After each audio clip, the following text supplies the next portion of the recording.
You've got three options to travel to Paris from UK: by air, by train, and by bus. I'll be telling you about all the three ways and then you can decide which one you want to go with. Let's get started. Flying by air is the fastest option. Flight time is around 1 hour and 20 minutes. There are several airlines that operate from different cities of the UK to Paris, and you can look for budget airlines that can suit your budget and is quick as well.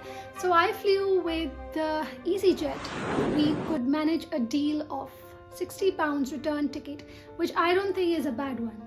You need to do this well in advance.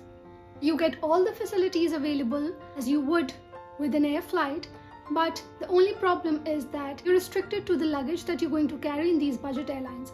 Just have a backpack and you have to pay more for extra luggage if you wish to take it. Anyway, it's a good option. I flew from Manchester's airport to Paris Orly airport. There were no meals available in the ticket price. If you wish to buy a meal for yourself, you can do so by paying extra. Otherwise, the experience was a decent one, nothing very luxurious. Another option is a train ticket. Yes, so I'm talking about Eurostar over here, which takes you from UK to Paris in just 2 hours and 30 minutes. There are also trains available from different cities other than London. There's a standard ticket, more like an economy one. There's standard premier, and then there's a business premier. A standard or economy ticket would be around £70, whereas a business would go up to £500. Now obviously the facilities available are quite different from each other, and that is why this is such a huge price increase. When you go to the Eurostar train station, you have to go through passport security control, and the entire area is very similar to an airport. So when you're going by train, you would not find much difference. You would feel as if you're entering an airport. For economy travelers, that is the standard travelers, will go through their security, and then they'll be seated in an area which doesn't have much facility apart from one duty-free shop and 2 cafes to have some snacks. Whereas business premier, they have a proper business lounge, as you would expect when you buy a business air ticket.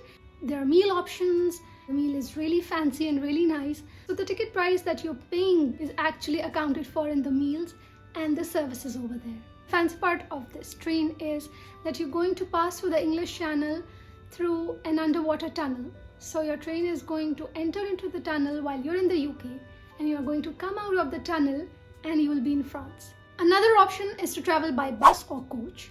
Although the journey time is longer, way long than the other two options, but it can also be a cheap option if you book in advance. And when I say book in advance, at least 45 days to 2 months in advance. So when you're applying for your visa, please book a ticket day before and plan your travel at least 2 months later. Eurolines and Megabus, these are the two famous coach companies that are going to take you from different UK cities to Paris. If you don't really book in advance, the tickets could be similar to the two options that I've discussed before. But if you do book in advance, you might get a cheaper option that is around £25 one way per person. You will pass the security check controls twice in this journey. Once when you're going to pass the border of UK, and the second time you have to get it done when you are about to enter the French territory. While the entire journey will be on the road, but the good part over here is that you are going to pass the English Channel through a ferry or a boat or a mini cruise, depending on the type of ticket that you have, and this is going to be an experience in itself. Now the entire journey is very long.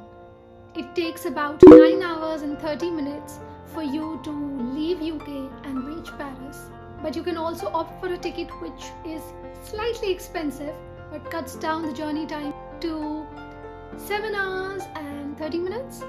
So yes, you can do that. Whichever mode of transportation you are going to use, make sure you have all the travel documents like your passport, your tickets, and your travel insurance to make sure your trip is hassle-free. Don't forget to watch this video next to see my EasyJet travel experience. If you want to travel by air, then don't miss this video.